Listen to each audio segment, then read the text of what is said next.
Saya share lagi penghargaannya, Ibu pemateri kita. Ini beliau itu peserta terbaik pengalaman AIK dalam program pemahaman AIK bagi dosen di lingkungan. Dan yang terakhir, beliau mendapat penghargaan poster penelitian terbaik tingkat nasional pada seminar hasil hibah terapan yang dilaksanakan di tahun 2018 yang diselenggarakan oleh Kemenristek. Oke, singkat waktu kepada Ibu pemateri, Bu Sistiana Windiariani. Disilakan, Bu. Hatur nuhun, Bu. Bu Dian, Bu Dian. Hatur nuhun. Suara saya jelas nggak, Bu? Jelas? Jelas? Ya. Mungkin bisa di-share lagi, Bu, ya, materinya. Di-share dulu, Bu. Ya, mangga. Share aja.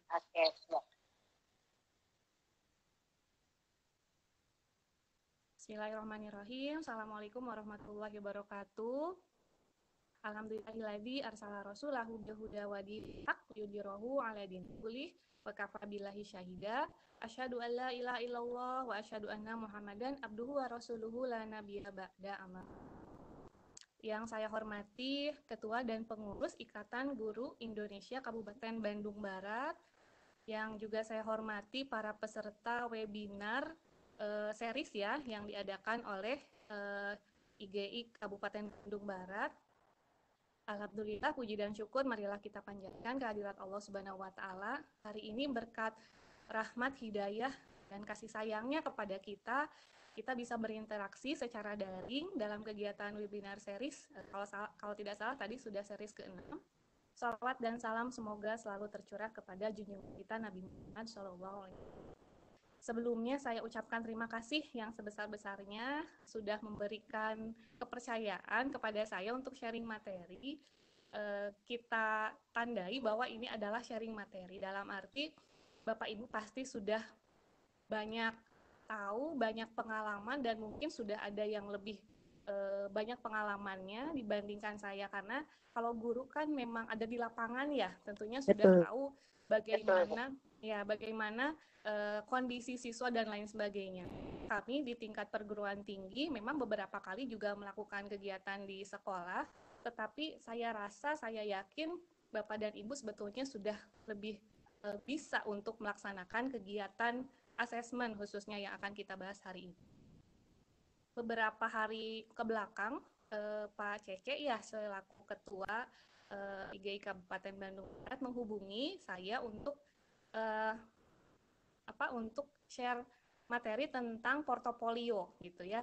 Jadi memang proses pembuatan PowerPoint juga sangat sangat pendek, sehingga mohon maaf kalau banyak kekurangan. Dan tadi kita melakukan asesmen itu, saya rasa Bapak Ibu sudah paham.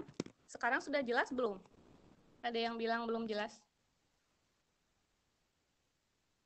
Bapak dan Ibu sudah banyak, Bapak Ibu sudah banyak berinteraksi, sudah banyak melakukan kegiatan asesmennya. Kita sama-sama sharing lah. Mungkin saja ada beberapa yang belum saya juga ketahui dari Bapak dan Ibu. Mudah-mudahan bisa gunakan sesi diskusi nanti untuk sharing pengalaman Bapak dan Ibu. Alhamdulillah ya, untuk bisa di next Bu untuk slide-nya.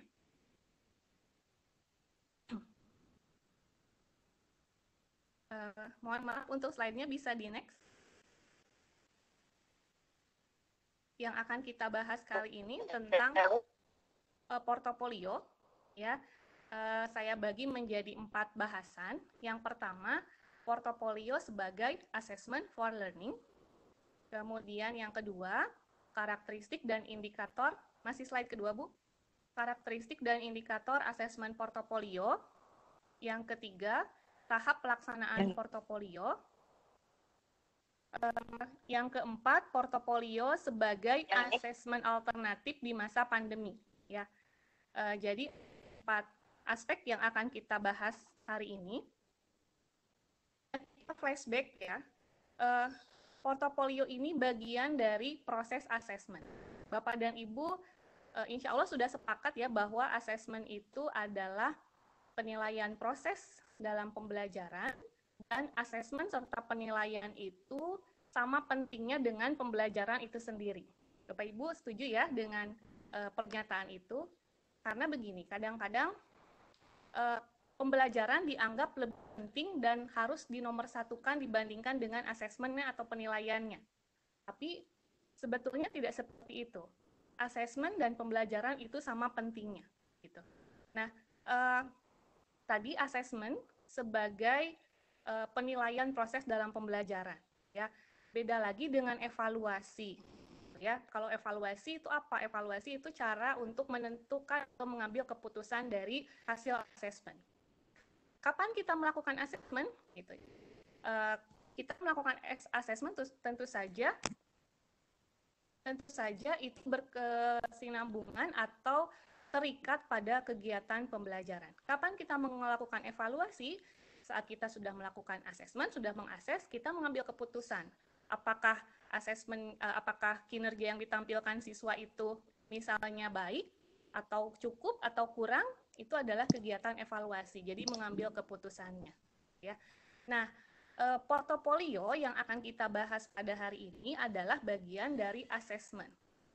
Nah, di beberapa sumber, portofolio itu diartikan sebagai laporan lengkap segala aktivitas pembelajaran. Jadi sebetulnya portofolio tidak hanya di pendidikan saja, tetapi dalam aktivitas atau dalam pekerjaan yang lain juga portofolio ada. Karena portofolio itu dari asal kata porto dan polio, artinya dokumen yang lengkap gitu ya. Nah, kalau di dalam pembelajaran ini adalah salah satu asesmen ya. Kemudian yang kedua, portofolio adalah sekumpulan bukti yang dikumpulkan untuk tujuan tertentu. Ya. Pasti akan ada tujuan dari suatu asesmen dan itu harus jelas. Yang ketiga, portofolio adalah kumpulan pekerjaan siswa yang menunjukkan usaha, perkembangan, dan kecakapan mereka dalam satu bidang atau lebih. Ya, dan ini memang menjadi ciri khas portofolio. Jadi kalau misalnya berkata tentang portofolio itu, oh kumpulan bukti tugas ya, kumpulan bukti kinerja ya, gitu ya.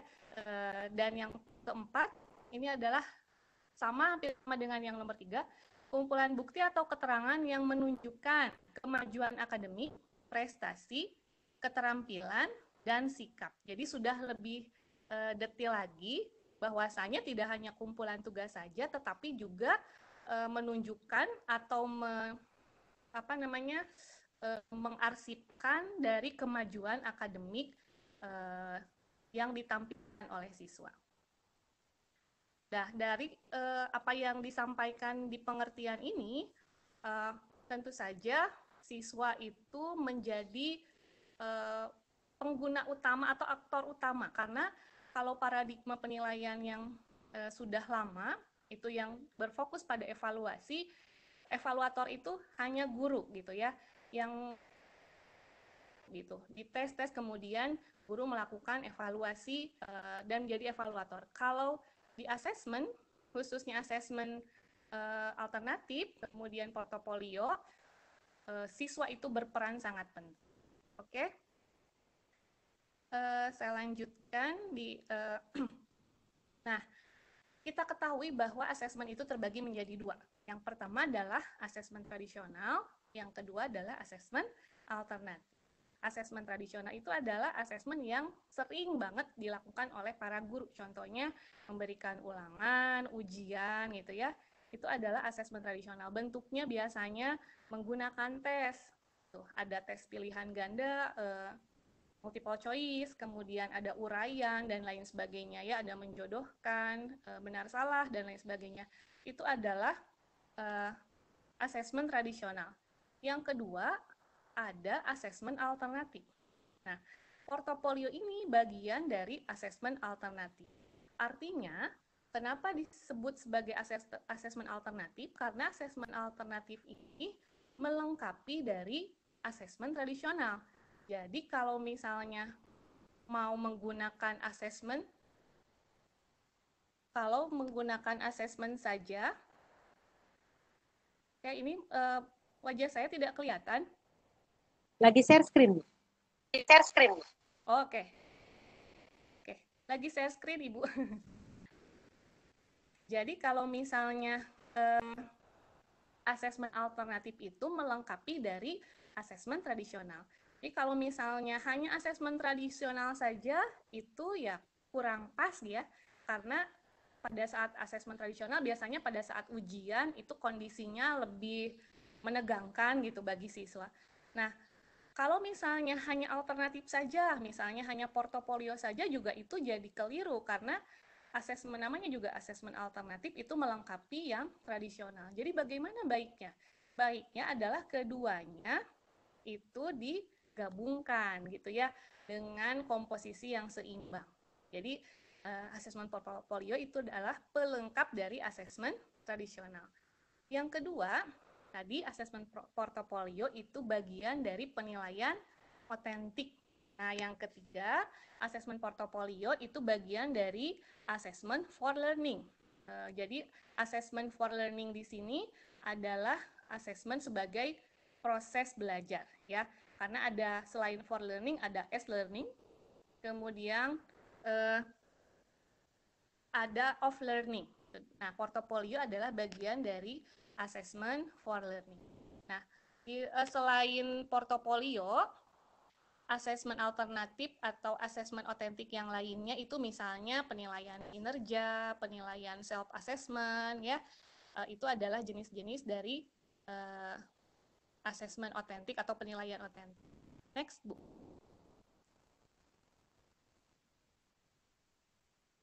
Oke, Bu. Bisa dilanjut. Nah, sehingga kita sepakati bahwa implementasi asesmen portofolio dalam pembelajaran, setiap tugas itu berfungsi sebagai assessment for learning atau AFL untuk memperbaiki pembelajaran berikutnya. Ya, jadi portofolio di sini tidak hanya membelajarkan siswa, tetapi juga membelajarkan guru. Karena dari portofolio yang dilaksanakan dengan sebaik-baiknya, guru akan tahu bagaimana kondisi siswa dan guru akan berusaha untuk memperbaiki cara belajar sehingga ada perbaikan dalam setiap proses pembelajaran. Boleh dilanjutkan, Bu? Oke, selanjutnya ada beberapa pendapat gitu ya, kegalauan gitu. Sebetulnya saya sudah melaksanakan asesmen portofolio, Bu, tetapi saya tidak yakin apakah Ibu mohon maaf, yang saya videonya bisa dibuka. Ya, videonya bisa dibuka. Oke, sudah saya buka, Bu. Belum muncul. Belum muncul. Oke, kenapa ya?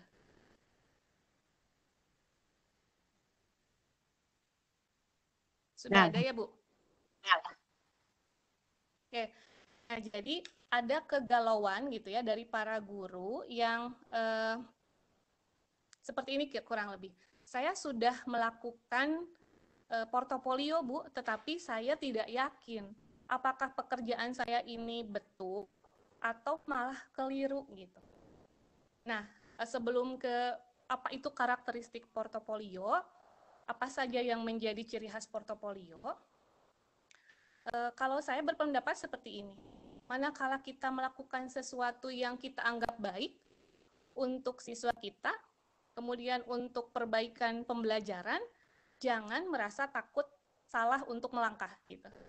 Kalau misalnya pemahaman tentang portofolio seperti itu berdasarkan misalnya hasil membaca Bapak dan Ibu atau misalnya ada memperoleh informasi kemudian Bapak dan Ibu kerjakan, tidak apa-apa, kerjakan saja. Nanti kan ada perbaikan-perbaikan selanjutnya gitu. Jadi kalau misalnya Bu saya takut salah, jangan merasa takut salah. Kita kerjakan dulu, nanti pada saat kita sudah berjalan kita akan tahu bagaimana kekurangannya, apa kekurangannya, dan kita bisa mulai perbaiki. Nah, mungkin di sini saya ingin sharing karakteristik portofolio ya yang paling khas. Yang pertama adalah guru dan siswa adalah mitra. Nah, ini sangat penting. Kenapa keduanya memiliki peran yang sangat penting? karena ya keduanya merupakan pelaku gitu ya. Yang menentukan keberhasilan dari asesmen portofolio adalah guru dan siswa. Artinya komunikasinya harus aktif.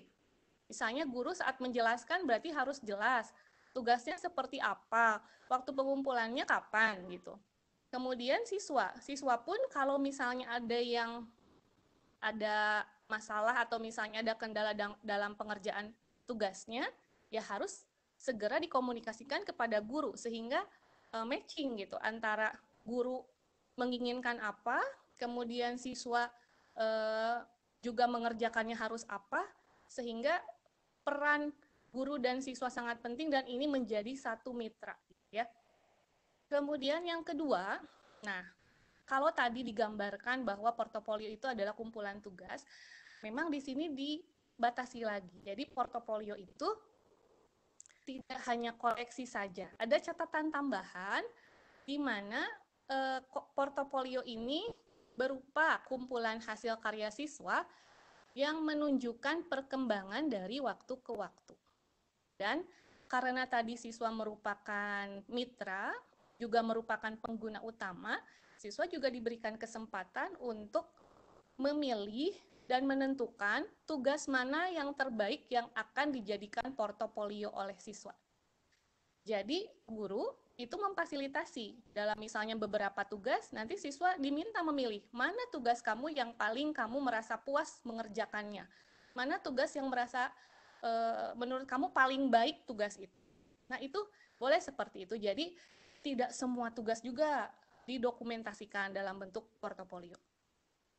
Yang selanjutnya, portofolio itu hasil karyanya dijadikan refleksi. Kenapa?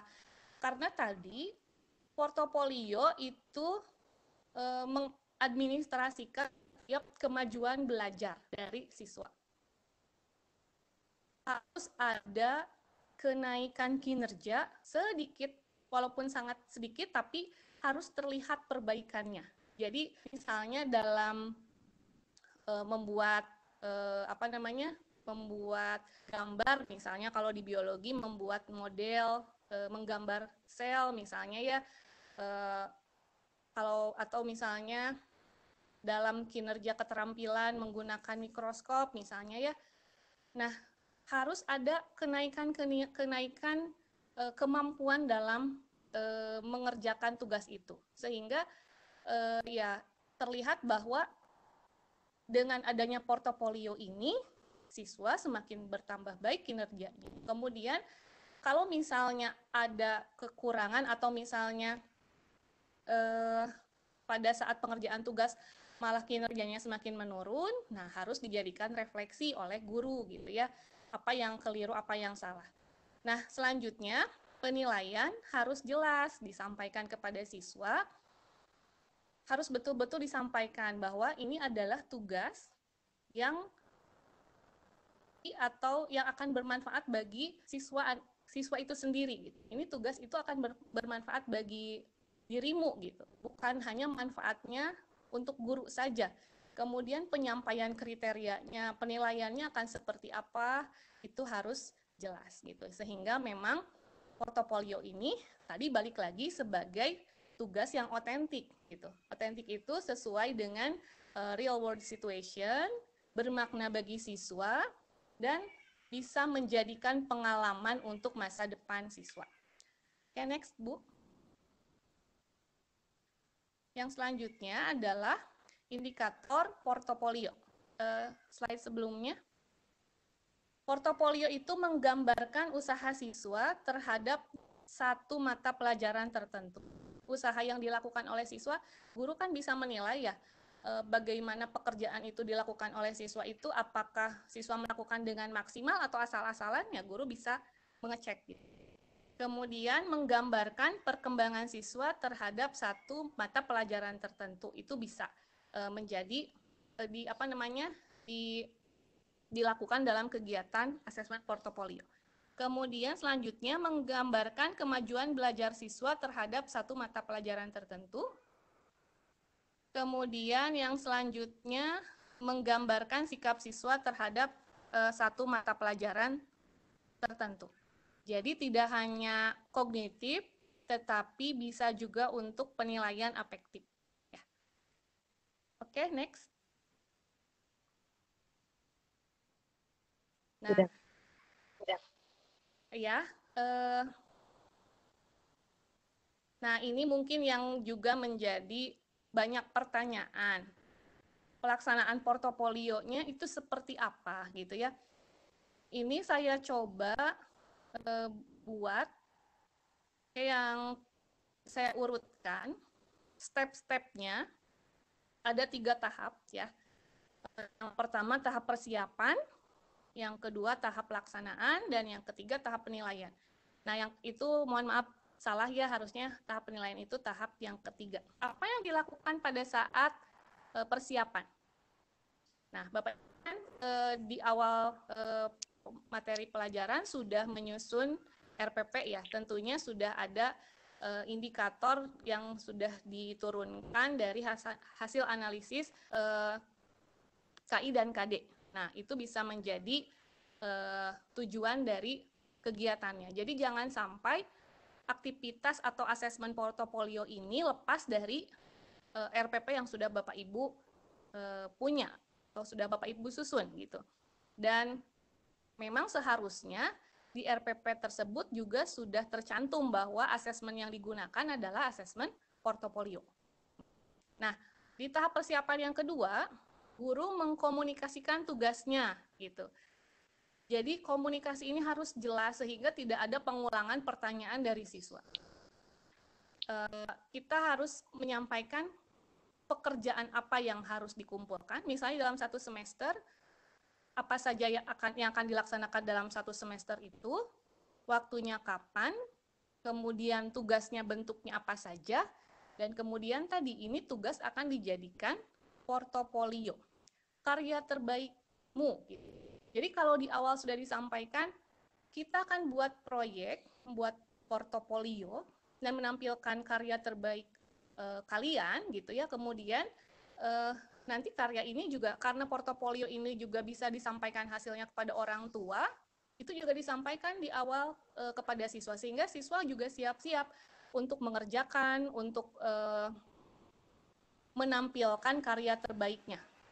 Kemudian guru dan siswa itu menyepakati ya, tadi waktunya seperti yang telah saya sampaikan, kapan kira-kira pengumpulan tugasnya gitu.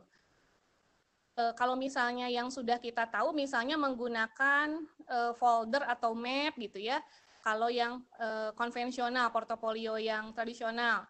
Kalau misalnya menggunakan e-portofolio, berarti disepakati ngumpulkan tugasnya menggunakan aplikasi apa, itu harus disampaikan.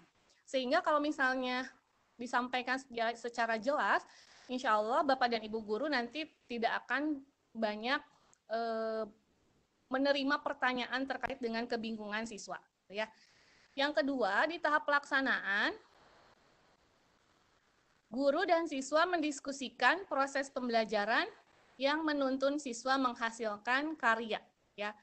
Jadi ini terus menerus dikomunikasikan sehingga memang tadi tercapai target yang ingin atau yang ada pada tujuan pembelajarannya.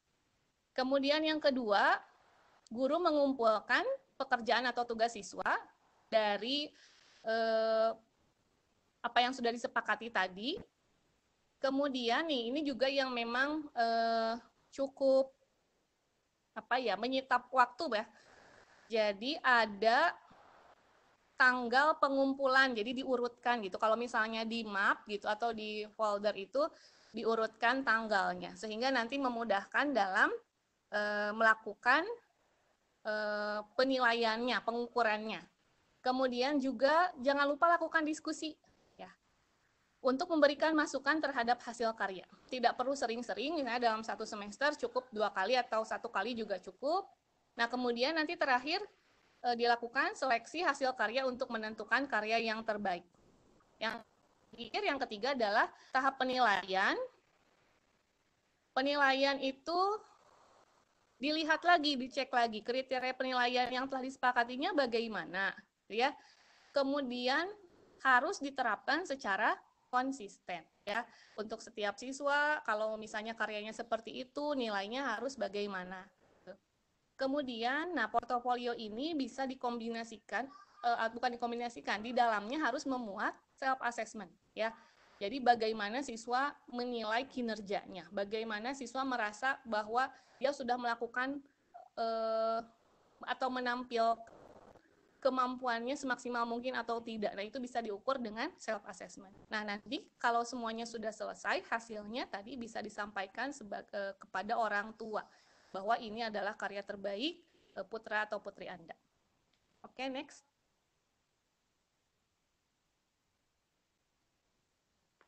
Nah, Bapak dan Ibu, nah untuk perkembangan teknik portofolio ya, awal pertama kali portofolio itu ada, itu secara tradisional ya menggunakan pengumpulannya menggunakan kertas, ditulis tangan, menggunakan kertas, tadi dikumpulkan di map atau di folder gitu. Kemudian berlanjut ke sini, ke yang berbasis komputer ya. Jadi mungkin kalau sekarang istilahnya luar jaringan ya. Jadi sudah pakai komputer tetapi belum menggunakan internet gitu. Jadi dikumpulkan dalam komputer, artinya berbentuk soft file gitu. Kemudian berkembang lagi berbasis internet. Kalau dulu sebelum sekarang aplikasi pembelajaran menjamur, itu dulu kalau yang memungkinkan buat web sendiri, web khusus pengumpulan tugas siswa atau karya siswa. Kurang lebih ini pada sekitar tahun 2000-an lah. Ini banyak pembuatan web untuk tugas-tugas ya. Nah, yang sekarang di zaman sekarang gitu, yang sekarang kita hadapi berbasis internet dengan menggunakan aplikasi. Di satu sisi ya kita banyak dimudahkan karena aplikasi-aplikasi untuk tugas atau portofolio itu sudah banyak sekali di Play Store, dapat kita download dan dapat kita gunakan ya. Kita dapat memilih yang sesuai dengan kebutuhan. Ibu moderator, saya masih berapa lama lagi ya? Sekitar 30 menit lagi. Oke, masih leluasa ya. Nah, selanjutnya bisa dilanjut slide-nya. Nah, di sini ada gambaran perbandingan portofolio elektronik dan portofolio tradisional ya. Nah, kalau misalnya siswa di kelas kita banyak, tugasnya juga banyak, artinya kita akan menggunakan banyak kertas gitu ya. Sementara kan sekarang dikampanyekan pengurangan penggunaan kertas dan tempat menyimpan juga gitu. Misalnya di tugasnya sangat banyak, kemudian penyimpanan kan terbatas gitu. Walaupun pada akhirnya tugas itu kan akan dikembalikan lagi kepada siswa gitu, tidak disimpan, dikoleksi oleh guru ya. Kalau sudah dinilai untuk apa gitu harus dikembalikan lagi kepada siswa tugas-tugasnya. Kemudian untuk portofolio tradisional ini perlu banyak waktu untuk memberikan feedback. Jadi kan tugasnya satu-satu diperiksa, dinilai, diberikan komentar gitu ya. Apakah sudah baik atau ada yang kurang gitu. Itu jelas perlu banyak waktu di tengah kesibukan Bapak dan Ibu, ya lumayan menyita banyak waktu gitu. Makanya mungkin pada saat awal itu panitia meminta saya menyampaikan materi Bu yang praktis untuk portofolio seperti apa gitu. Karena mungkin terbayangnya portofolio itu ya ribet, waktunya harus banyak, dan lain sebagainya gitu ya. Kemudian pada saat tidak tertib, artinya misalnya tidak langsung diurutkan gitu ya, mungkin ada yang tercecer gitu. Misalnya siswanya terlambat mengumpulkan, jadi dokumennya kemana hilang dan lain sebagainya. Jadi ya menuntut perhatian guru yang lebih gitu. Tidak semua siswa sama kan ya kondisinya. Ada siswa yang memang pada saat diberikan tugas itu sudah paham harus mengumpulkan tugas kapan. Tapi kan tidak semua seperti itu. Ada yang harus selalu diingatkan gitu. Dan itu melatih kesabaran guru luar biasa ya. Jadi guru dituntut kesabarannya. Walaupun ini bukan hal yang negatif ya, karena kita belajar juga bersabar dari tadi dari siswa yang memang harus terus diingatkan gitu dan lain sebagainya. Nah, untuk portofolio elektronik di sini memudahkan guru memantau perkembangan kemajuan pembelajaran siswa tanpa dibatasi waktu dan tempat ya, karena bukti-bukti pembelajaran siswa masih tersimpan secara cloud. Nah, untuk portofolio elektronik ini karena disimpannya bisa kalau misalnya tadi di komputer atau di daring gitu ya, menggunakan aplikasi, itu aman disimpan. Jadi tidak berupa kertas, artinya juga mengurangi penggunaan kertas, tidak memerlukan banyak ruang tempat untuk menyimpan, dan pada saat kita mau memeriksanya, kapan saja, itu kita bisa dengan mudah membuka komputer atau handphone kita ya, smartphone kita. Kemudian yang kedua, sulit mengontrol aktivitas yang tidak relevan ya, karena apalagi kalau yang jarak jauh, yang daring, kita guru itu ya kita taunya siswa mengumpulkan tugas, tapi di balik pengumpulan tugas itu apakah mereka melakukan aktivitas lain yang kurang baik misalnya ya, pada saat mencari informasi di internet dan lain sebagainya, ya kita tidak, guru sulit untuk mengontrol. Dan yang selanjutnya adalah pasti perlu fasilitas internet. Oke, bisa dilanjutkan. Nah, Bapak dan Ibu, per Juni ya, saya lupa tanggalnya, saat itu ada keputusan bersama dari para menteri yang terkait dengan pembelajaran di era pandemi. Saat itu yang menyampaikan Bapak Menteri Kemendikbud sendiri, Mas Nadiem, menyampaikan bahwa pembelajaran pada saat new normal itu masih daring. Diperbolehkan untuk zona hijau, tetapi yang dianggap hijau itu hanya 5% di seluruh Indonesia gitu. Kalau Bandung Barat itu seperti apa ya? Tadi saya belum nanya kondisinya. Kuning. Sekarang kuning. Oh, sekarang kuning. Kuning, alhamdulillah tuh. Caket Kak Hejo nyambungnya, alhamdulillah dikit lagi. Kalau Sukabumi, kalau Sukabumi sudah hijau. Jadi untuk sekolah tingkat menengah sudah boleh tatap muka dengan pengaturan protokol kesehatan yang ketat gitu. Bentar, Oke.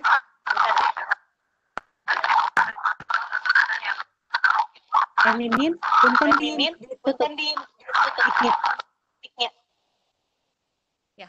Silakan. Nah, bagaimana cara mempersiapkannya? Ini sebetulnya mungkin sudah banyak dikupas pada webinar-webinar sebelumnya. Ya, artinya kan ada dilema pembelajaran, perubahan dari tradisional menjadi digital. Kemudian sekarang banyak menggunakan elektronik, e-learning, PJJ atau daring gitu ya. Kemudian, nah yang kalau misalnya tadi zona hijau itu bisa melaksanakan blended learning. Artinya sudah mengkombinasikan tatap muka dengan e-learning. Oke, untuk slide selanjutnya Ibu punten. Ya, tadi kelebihan dan kekurangan e-portofolio seperti yang sudah disampaikan di sebelumnya, Bu. Di slide sebelumnya. Oh ya, mohon maaf, ini saya kayaknya keliru ngirim, nanti saya perbaiki. Di slide selanjutnya aja, Bu. Nah, kelebihannya portofolio itu bisa meminimalisir penggunaan lahan untuk penyimpanan dokumen, tadi sudah disampaikan. Kemudian bisa meningkatkan kemampuan belajar mandiri, sehingga kualitas pendidikan tidak hanya bergantung pada pihak pengajar. Kemudian tentu saja lebih mudah mengarsipkan gitu ya, tidak akan tercecer insya Allah. Kemudian meminimalisasi waktu penilaian dan kapan saja dan di mana saja itu bisa dilakukan. Kemudian, nah yang selanjutnya bisa meningkatkan kemampuan siswa dan guru terhadap pemanfaatan teknologi informasi dan telekomunikasi. Ya, kalau siswa karena ya generasi milenial ya, sudah tidak akan kesulitan gitu ya untuk bisa beradaptasi terhadap aplikasi-aplikasi yang ada gitu ya. Untuk guru artinya ya jangan mau kalah, harus lebih lebih giat lagi untuk mempelajari teknologi sebagai pemanfaatan untuk asesmen. Nah, tadi kekurangannya ya sulit mengontrol kegiatan siswa dan ya siswa cenderung kurang fokus kalau misalnya menggunakan elektronik itu. Kemudian penggunaan biaya yang juga banyak dijadikan keluhan itu harus beli kuota gitu ya. Itu kan menjadi satu kekurangan. Kemudian, nah menurut beberapa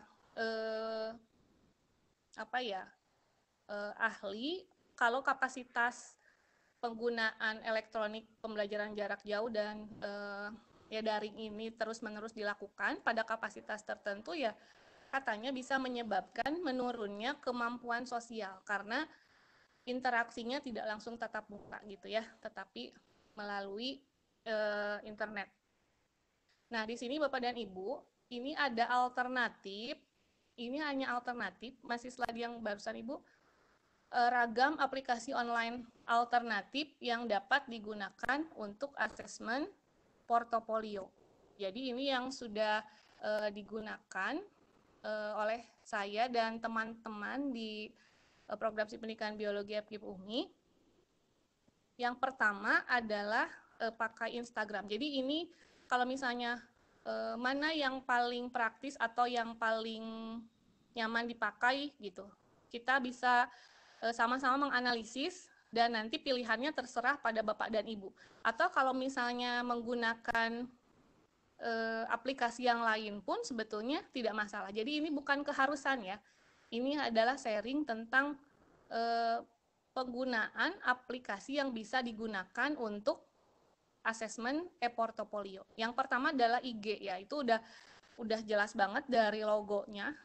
Dan ini memang menampilkan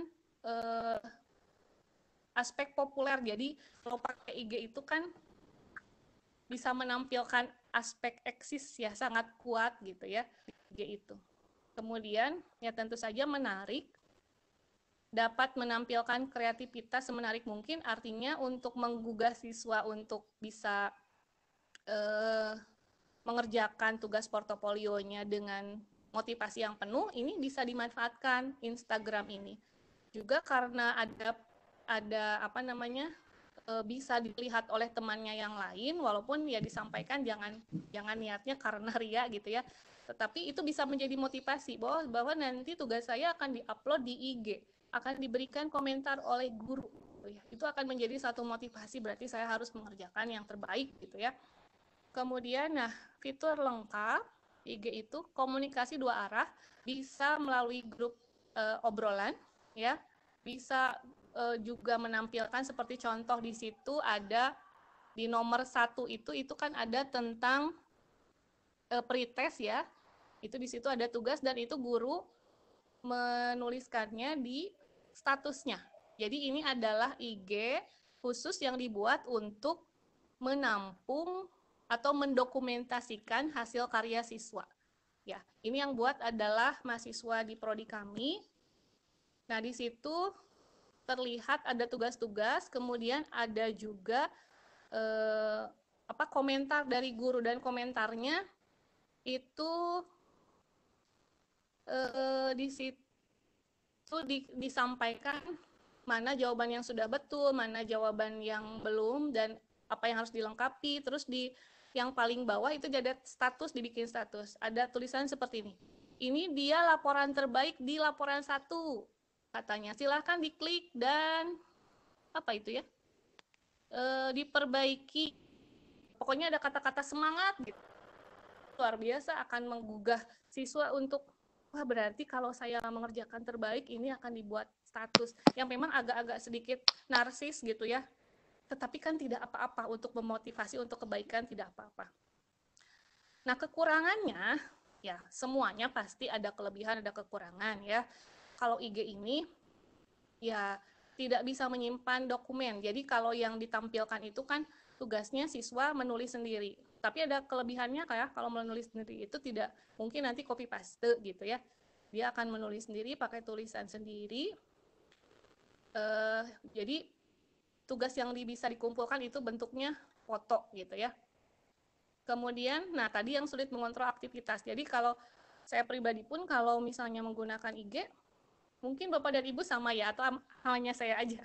Jadi tertarik stalking akun siapa gitu ya, atau malah jadi belanja online gitu karena ada yang bagus-bagus. Nah itulah jadi salah satu kelemahan gitu ya.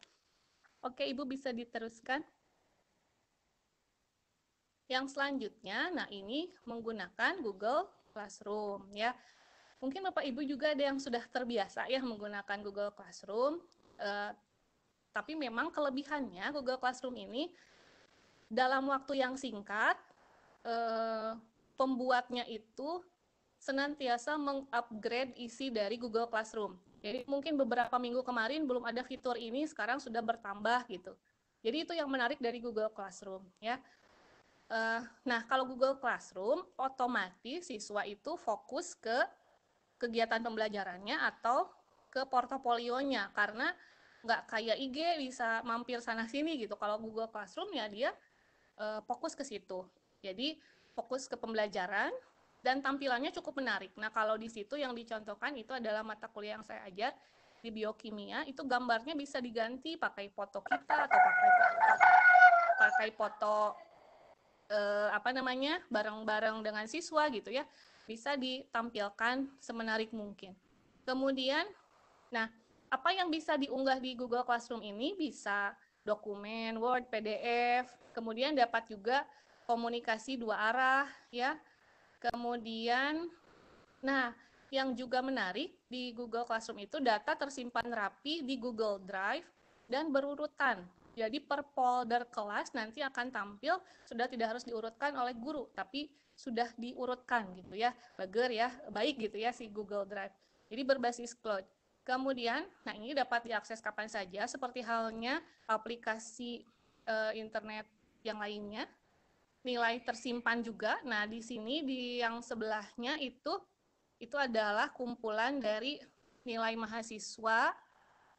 Itu nilai tertingginya itu 95, sebelahnya itu adalah nilai gitu. Jadi kalau kita belum sempat menginputkan itu akan tersimpan terus gitu. Jadi nanti kita bisa sesekali membuka lagi. Kemudian nilai ada notifikasi pengingat waktu. Jadi kalau telat itu ada keterangan terlambat diserahkan gitu ya. Cuma memang kelemahannya tidak bisa menyimpan video. Ya mungkin saja nanti bisa ditambah lagi fiturnya oleh Google sehingga bisa menyimpan video. Kalau menurut saya Google Classroom ini dianggap mewakili aplikasi yang lengkap dan praktis gitu ya. Oke, next Bu. Yang selanjutnya adalah WhatsApp. Nah ini kan kalau WhatsApp itu sudah sangat familiar ya. Tidak perlu kuota yang besar juga. Dokumen yang dikumpulkan beragam, bisa melampirkan Word, PDF, bisa melampirkan foto, video, dan rekaman, bisa komunikasi dua arah. Jadi feedback itu berjalan gitu. Jadi guru bisa memberikan masukan-masukan terhadap tugas, dan ini bisa dilakukan secara pribadi ataupun grup. Gitu. Yang saya tampilkan ini ada juga contoh mata kuliah yang saya ajarkan, itu yang pribadi itu mahasiswa mengumpulkan video yang dia unggah di YouTube tentang praktikum pembentukan emosi lemak. Jadi kan karena kami pun praktikum tidak bisa di kampus, sehingga dilakukan praktikum online, siswa di rumah yang alat bahannya didesain yang mudah ditemukan di rumah gitu ya. Kalau emosi itu gampang banget gitu nyari bahannya, kemudian mahasiswa itu melaksanakan praktikum di rumah dengan ketentuan praktikum yang seperti pakai JustLab itu tetap harus dilakukan. Kemudian kalau ada penetesan, pengukuran juga tetap kita bisa lihat. Di mana kita lihat ya di video yang mereka unggah di YouTube.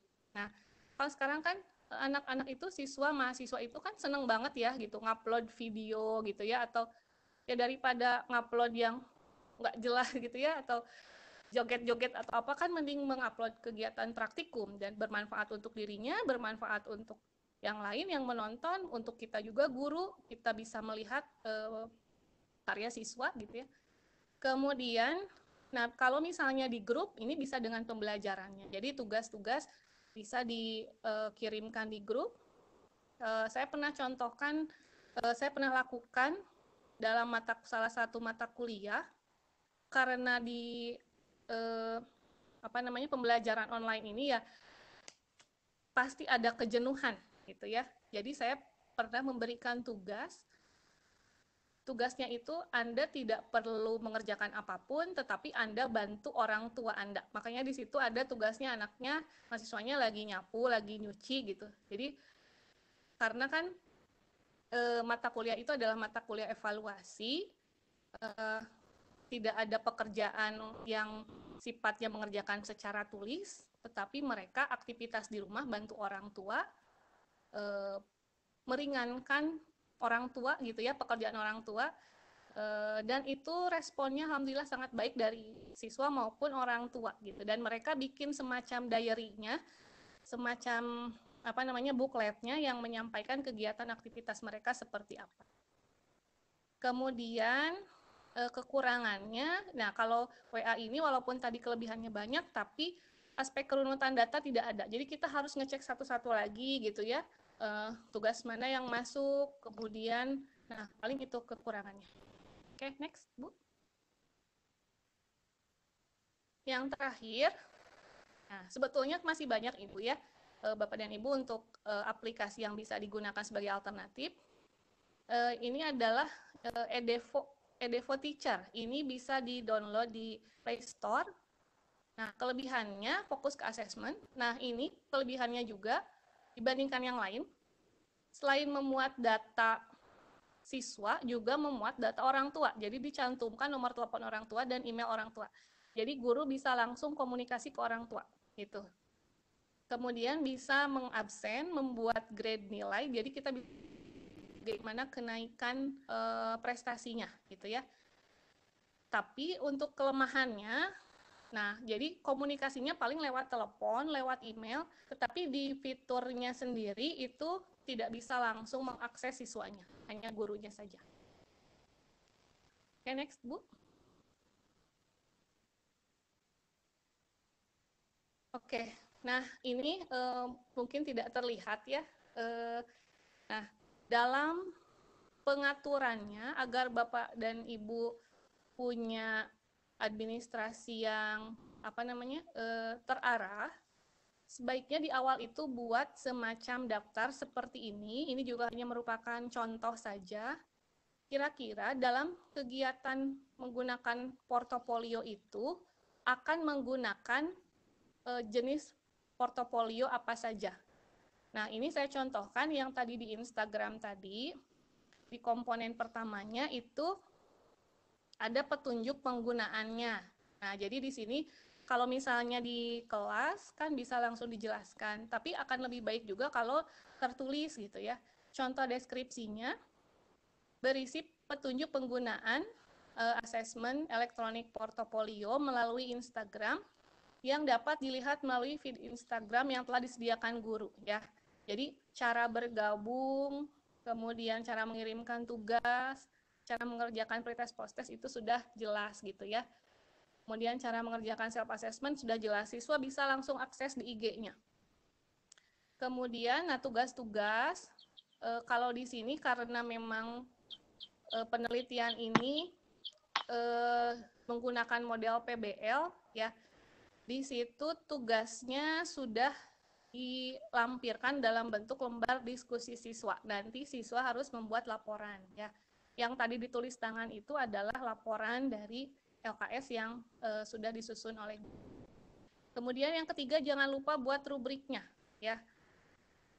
Jadi komentar, kemudian termasuk nilai itu dapat diakses oleh siswa gitu ya. Untuk rubrik asesmen elektronik portofolio. Kemudian tadi yang saya sampaikan, self assessment ini berisi pernyataan positif negatif, boleh pakai daftar cek atau checklist, boleh menggunakan skala peringkat terkait dengan bagaimana perasaan siswa saat mengerjakan asesmen portofolio. Itu sangat perlu. Jadi kita buat semacam daftar, apakah intinya apakah mereka suka dengan asesmen kegiatan ini, dengan asesmen portofolio. Apakah mereka tertarik, apakah mereka kesulitan. Boleh seperti itu, atau boleh juga berupa deskripsi saja. Misalnya coba ceritakan apa kendala kamu saat menggunakan atau saat diberikan tugas e-portofolio ini. Itu sangat fleksibel. Nah, kemudian kalau yang dicontohkan di sini, kalau akan ada tes, ini karena di sini kemampuan metakognitif juga disampaikan. Jadi sudah ada daftar apa saja yang akan ditugaskan kepada siswa dan bagaimana cara siswa mengerjakan. Ini sangat penting karena khawatir ada yang terlewat atau khawatir ada yang misalnya malah bertambah di tengah jalan gitu ya. Jadi sebaiknya ini kita simpan sebagai pegangan untuk memberikan tugas-tugas itu. Oke Bu, next. Nah, mungkin ini ada sedikit alternatif saran bagaimana prinsip asesmen agar praktis ya di masa pandemi gitu ya. Yang pertama, gunakan asesmen yang bervariasi dan metode yang bervariasi. Kalau dari segi aplikasi, silakan Bapak Ibu bisa tadi memilih misalnya dari 4 yang saya tawarkan atau boleh memilih yang lain yang kira-kira Bapak Ibu nyaman menggunakannya gitu. Kemudian metodenya metode asesmennya misalnya tadi kalau self assessment sebaiknya masuk. Kemudian tugas-tugas apalagi yang bisa diberikan ya seperti pengerjaan LKS, buat model atau termasuk juga mau mengarsipkan yang tes tradisionalnya di dalam portofolio itu boleh ya. Kemudian yang kedua, nah karena portofolio elektronik itu kecenderungan untuk ditiru dan menirunya cukup tinggi sehingga hindari tugas yang dapat ditiru dan meniru ya. Kalau kayak tadi video harus mengerjakan praktikum kemudian di video. Bagaimana cara menirunya? Kan tidak bisa gitu. Contohnya seperti itu. Kemudian pilih yang paling bermakna atau yang penting. Jadi karena sekarang kondisinya seperti ini, mungkin tidak semua kompetensi yang misalnya tidak mungkin kompetensi semua diajarkan. Berarti pilih yang paling bermakna. Balik lagi ke tadi yang otentik gitu ya. Sehingga memang kebermaknaannya didapat oleh siswa, oleh guru dan juga target kita selesai gitu ya. Dan pilih yang paling bermanfaat khususnya buat siswa. Tugasnya memang itu bermanfaat. Oke, next Bu.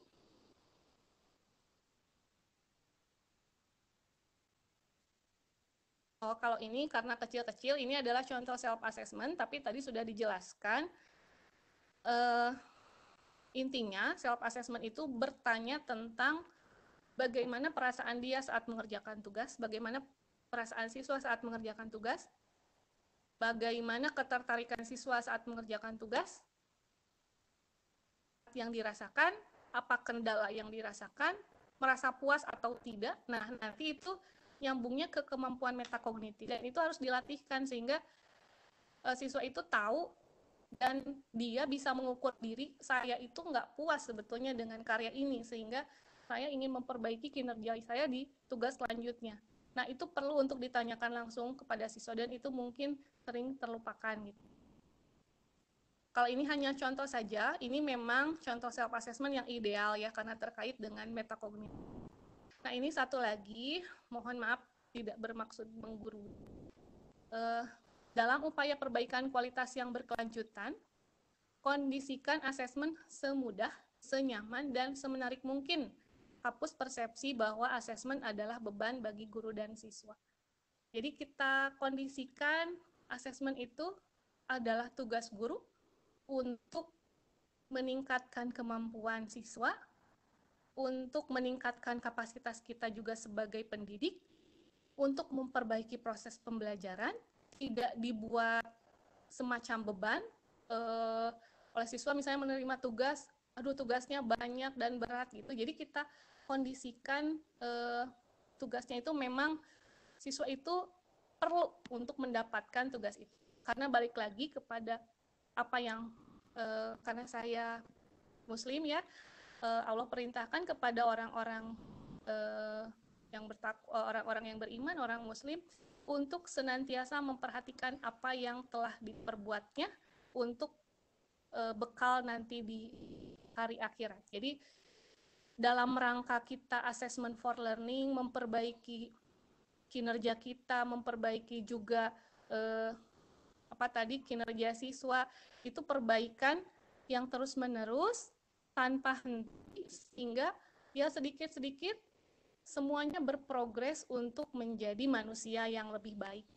Itu saja mungkin Bapak Ibu yang ingin saya sampaikan.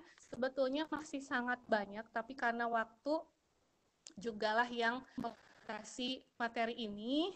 Mohon maaf kalau banyak kekurangan, itu sekedar sharing saja. Mohon maaf kalau ada kesalahan. Nasrullah wa fatun qarib. Assalamualaikum warahmatullahi wabarakatuh. Waalaikumsalam. Terima kasih Bu Sis. Terima kasih Bu Sis. Ada beberapa yang tidak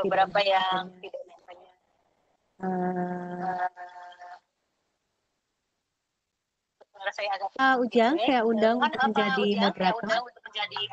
Ya, silakan dilanjutkan untuk tanya jawab. Terima kasih Bu Ujang. Saya menjadi moderator tembak kali ini karena Bu Mimin ada trouble dengan audionya tadi. Ada beberapa yang sudah ini untuk menyampaikan pertanyaan. Siapa dulu? Kesempatan pertama sih ya, Kak. Silakan Bu Umi, diatur aja lalu lintas tanya jawabnya. Pak Aan, silakan Pak Aan. Nggak ada chat ke Ibu. Halo Dila. Atau yang di chat aja dulu.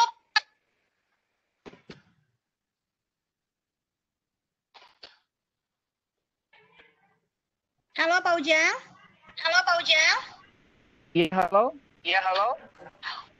Yang di chat aja dulu, ini respon belum siap. Di chat masih belum muncul pertanyaan ini. Oh gitu, sebentar soalnya saya loading ini. Oh iya. Rekan-rekan yang luar biasa, tadi sudah kita dengarkan bagaimana paparan dari Ibu Sistiana terkait portofolio sebagai alternative assessment di masa pandemi ini. Bahkan memang dari penjelasan tadi ini juga bisa dilaksanakan sebagai bagian dari kegiatan pembelajaran yang kita laksanakan. Dan menambah semak pencerahan kita bagaimana portofolio itu dilaksanakan sehingga betul-betul bisa membantu siswa untuk belajar mandiri, menarik, tanpa harus menjadi beban bagi kita. Oh ya, ini udah ada dari di chat pertanyaan ini dari Pak Muh Sulaiman ya. Ini bertanya maksud dari siswa memilih tugas yang disenangi siswa. Nah, jadi fungsi guru di portofolio itu apa? Itu pertanyaan dari Pak Muh Sulaiman. Saya ulang lagi. Maksud dari siswa memilih tugas yang disenangi siswa, apa maksudnya gitu ya? Jadi fungsi guru di portofolio apa? Kalau tugas dipilih oleh siswa sesuai dengan yang dia senangi. Silahkan Bu Sistiana.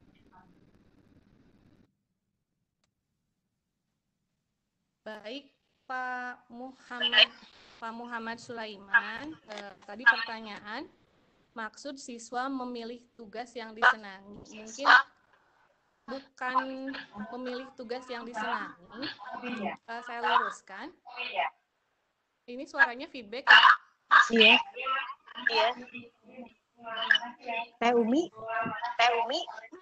Sebentar, laptop tuh hang. Dimatiin sendiri dulu aja ya. Sebentar. Sudah ya?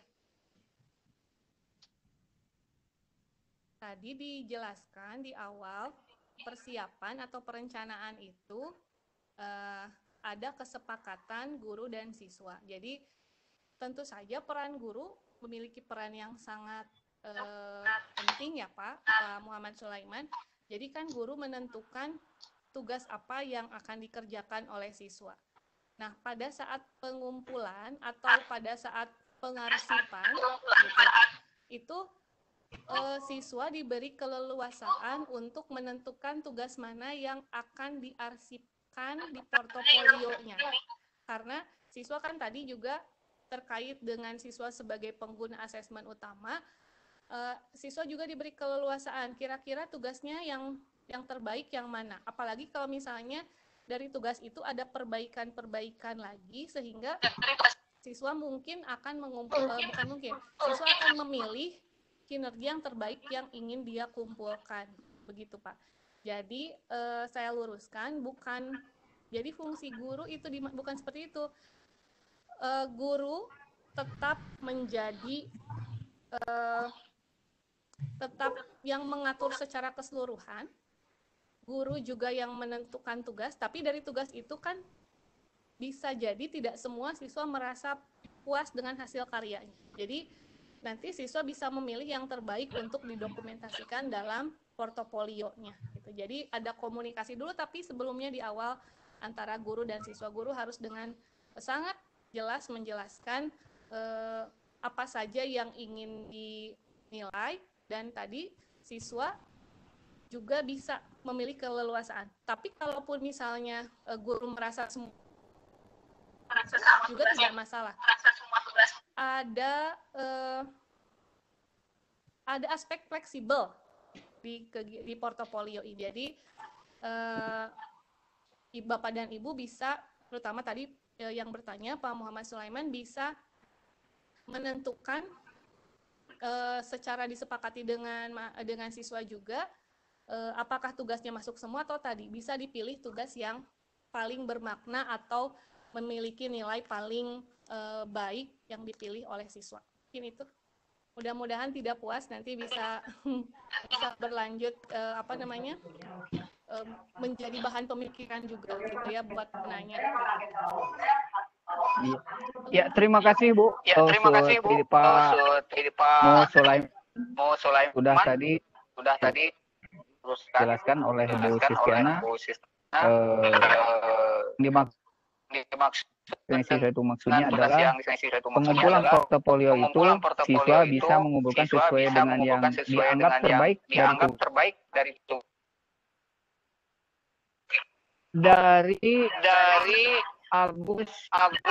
Pak Agus Syarif Hidayat. Bagaimana? Assalamualaikum. Ya. Bagaimana membuktikan keotentikan tugas tulisan yang berupa tulisan? Oke.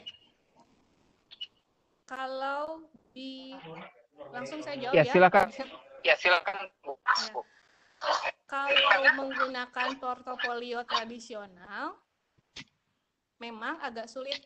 Kalau tulisannya berupa asesmen tradisional agak sulit. Kalau di portofolio elektronik itu malah lebih mudah mengecek apakah pekerjaannya itu merupakan idenya sendiri, tidak mengambil dari sumber yang lain. Itu bisa dengan cek plagiasi. Boleh dilakukan oleh siswanya, boleh dilakukan oleh gurunya. Bahkan kalau di Google Classroom itu sudah ada fitur cek plagiasi Pak Agus ya, Pak Agus Syarif. Di Google Classroom itu ada fitur untuk mengecek apakah siswa itu plagiasi atau tidak dan berapa persennya, termasuk dengan temannya gitu. Nah kalau misalnya tidak menggunakan e-portofolio yang tradisional, kalau misalnya terbiasa untuk jujur gitu ya siswa itu, dan diingatkan di awalnya bahwa kalau misalnya ini ketahuan ini plagiat, ini copy paste gitu ya, atau melihat dari temannya, nilainya akan dikurangi. Jadi sudah di warning dari awal sehingga siswa tidak ya kalau siswanya memang berniat untuk memperbaiki kinerjanya, itu ya, siswa yang metakognitifnya sudah bagus itu tidak akan melakukan hal tersebut. Dia akan mengerjakan sendiri tugasnya dengan sebaik-baiknya. Mungkin begitu, Pak.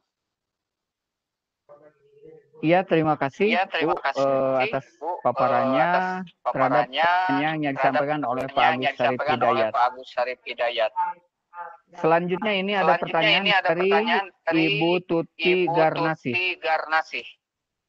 Saya Tuti Garnasih dari Madrasah Aliyah Ar-Rasyidiyah, Kota Bandung. Menarik sekali paparannya. Untuk portofolio via IG, apakah siswa membuat akun khusus untuk portofolio atau memakai akun yang sudah ada? Baik. Silakan Bu. Baik, Ibu Tuti Garnasih, alhamdulillah Bu, materinya bermanfaat. Untuk IG yang membuat akunnya adalah guru. Nah, nama akunnya nanti bisa bebas, misalnya langsung portofolio biologi kelas berapa. Nanti guru membuat akun, kalau siswa kan memang sebagian besar sudah punya ya akun ya, untuk mereka bisa masuk ke IG, tentunya siswa juga harus punya akun. Nah, nanti guru sebaiknya tidak di akun IG pribadi, tapi membuat akun IG khusus untuk tugas portofolio. Nah, nanti siswa diminta untuk mengikuti akun IG tersebut. Kemudian pada saat pastinya kalau misalnya aktif di medsos, kalau misalnya ada tugas, itu nanti siswa akan tahu gitu, kapan guru memposting, kapan guru menjelaskan.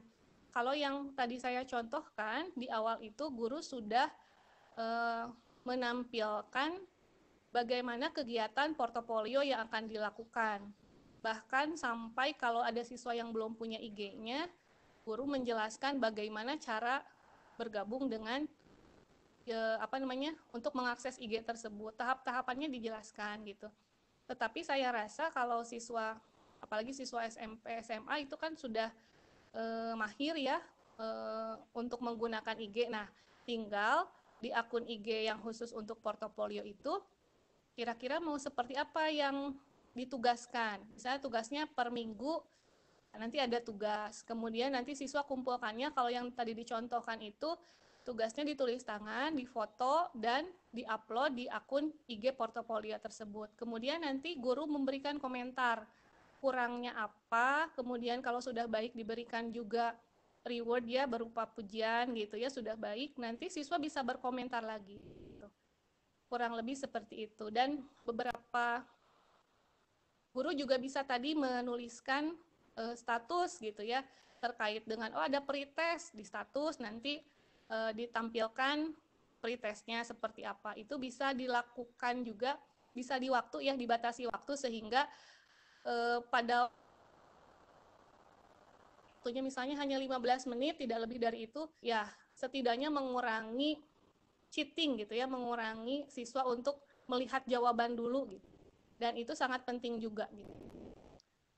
Kurang lebih seperti itu Bu Tuti, mudah-mudahan tidak puas dengan jawabannya, sehingga Ibu bisa lebih mengeksplor lagi IG-nya kalau memang tertarik menggunakan IG Instagram sebagai aplikasi yang akan Ibu gunakan untuk asesmen portofolio. Iya.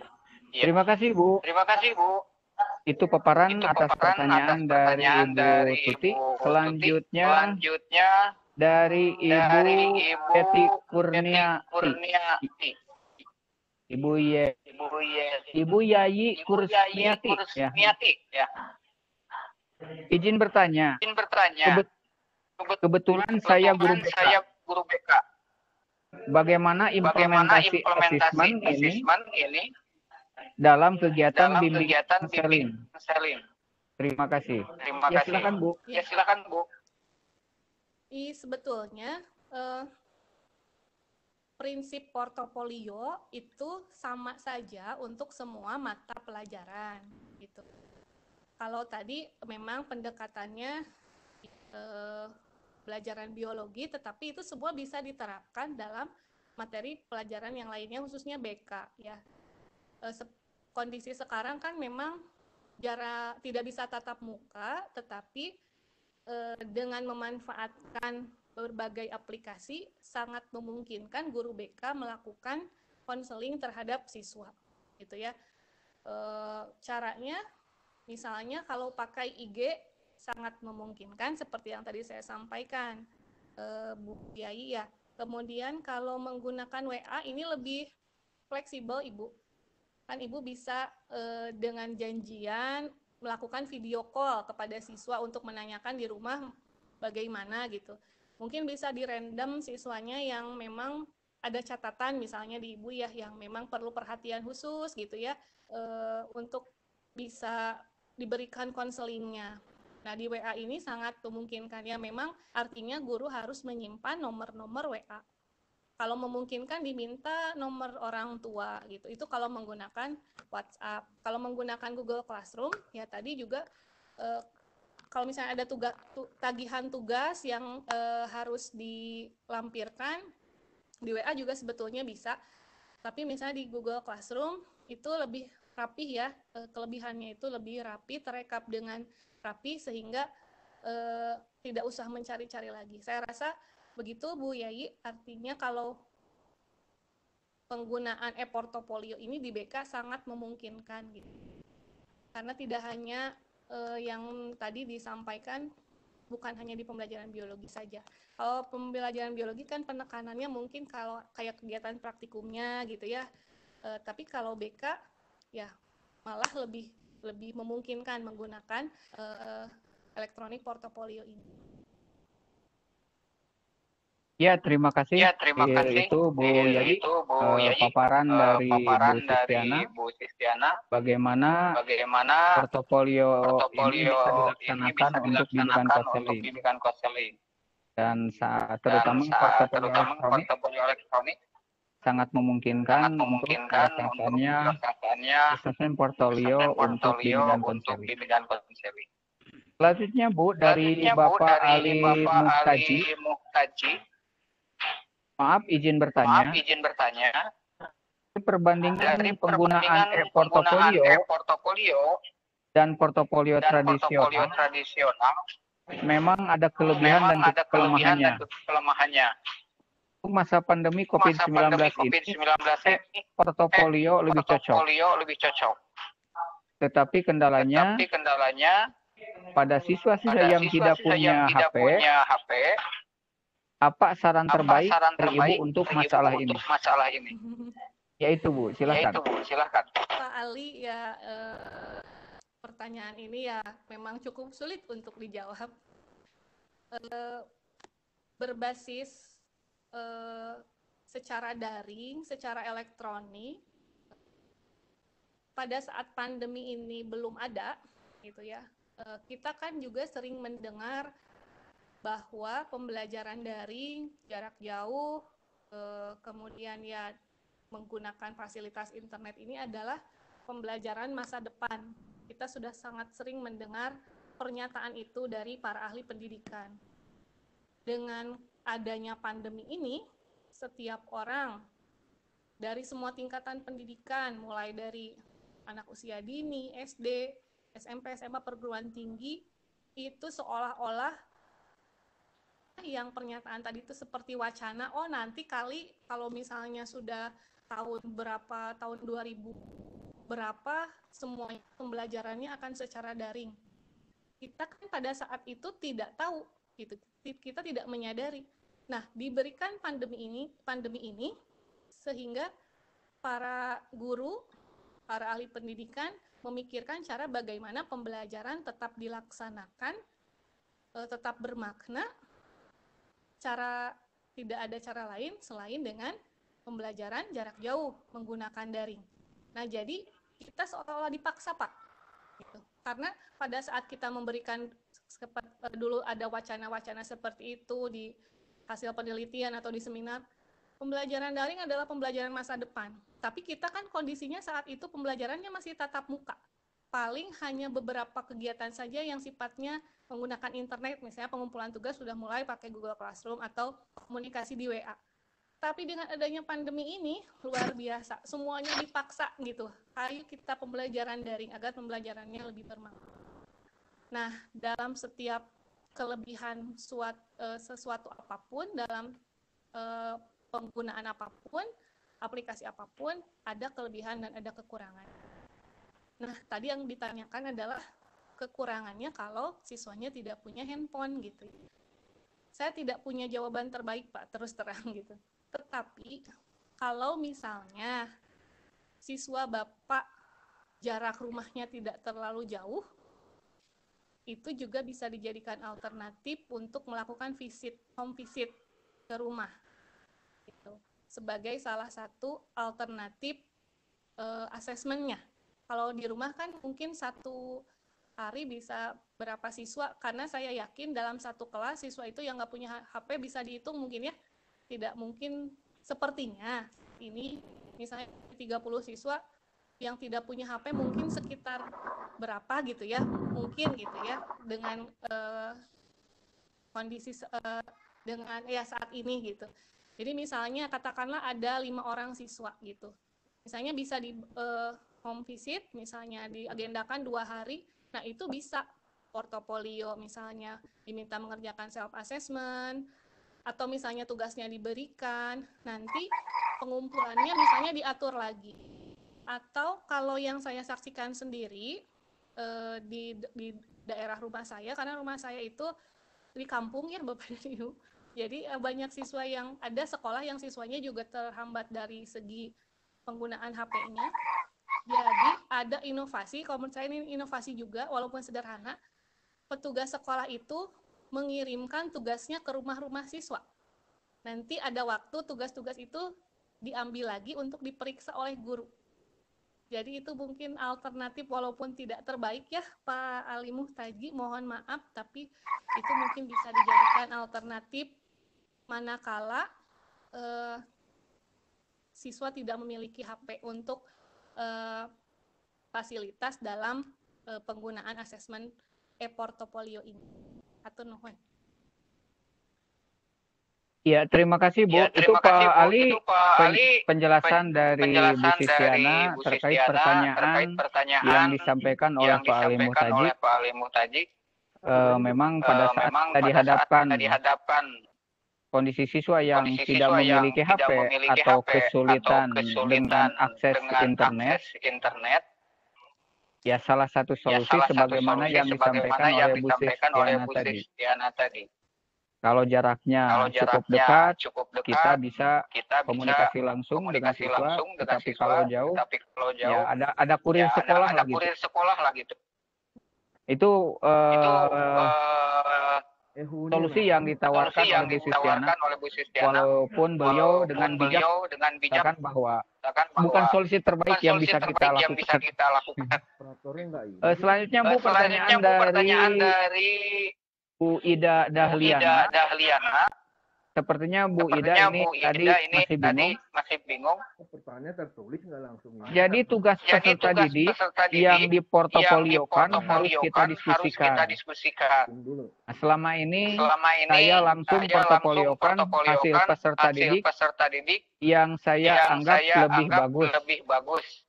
Artinya tadi apakah siswa yang memilih tugas untuk dikumpulkan yang menurut siswa itu yang terbaik, atau justru menurut penilaian guru bahwa ini tugas yang baik, barangkali mohon diluruskan. Ya. Silakan Bu. Ya. Kembali lagi pada tadi, selama kita itu memang ingin mendidik siswa kita menjadi lebih baik, kita juga ada perbaikan diri ya sebagai pendidik, jangan merasa takut salah gitu. Tadi Ibu Ida mungkin sudah melakukan penilaian portofolio ini, cara Ibu adalah sudah menilai dan Ibu memilih itu sebagai hasil karya terbaik siswa. Tidak ada yang salah Ibu dengan hal tersebut gitu ya. Jadi misalnya kalau menurut saya ini tugas siswa yang terbaik karena saya yakin penilaian guru pun objektif. Jadi penilaian guru pun saya yakin objektif sesuai dengan kinerja yang ditampilkan. Tetapi menurut beberapa ahli, siswa perlu ditanya karena tadi Bu, kaitannya dengan pada saat tugas ini diberikan, siswa harus tahu manfaatnya apa gitu ya. Kemudian siswa juga belajar menilai dirinya sendiri melalui self assessment gitu ya. Akan lebih baik jika tadi didiskusikan.